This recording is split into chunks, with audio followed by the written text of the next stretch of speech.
যুক্তরাষ্ট্রের ক্যালিফোর্নিয়ায় স্থানীয় সময় সোমবার সকালে ঘটে এক ভয়ঙ্কর অপরাধের ঘটনা।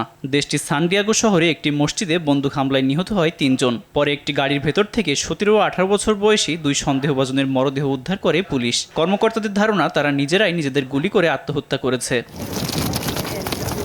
এই ঘটনায় শোক ছড়িয়ে পড়েছে অঞ্চলটিতে। এখনও ঘটনাস্থল ঘিরে কড়া পাহারা দিচ্ছে পুলিশ। তবে গোলাগুলির এই ঘটনার পর সান ডিয়েগো ইসলামিক সেন্টারের বাইরে জড়ো হয়েছেন শোকার্তরা। নিহতদের প্রতি শোক ও আত্মার শান্তি কামনায় কবরে ফুল দিচ্ছেন শোকার্ত পরিবার ও স্থানীয় বাসিন্দারা।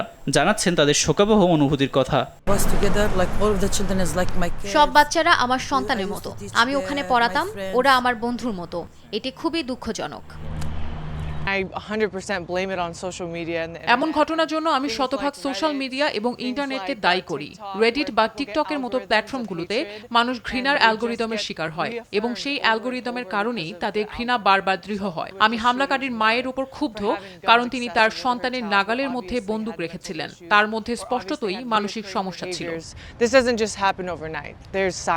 এমন ঘটনার পুনরাবৃত্তি যেন না হয়, তাই বাচ্চাদের সঠিক যত্ন নেওয়া এবং সময় দেওয়ার কথা বলছেন স্থানীয়রা। পাশাপাশি ধর্মীয় রীতিনীতির শিক্ষায়ও জোর দিচ্ছেন তারা। আব্দুল মালেক, RTV।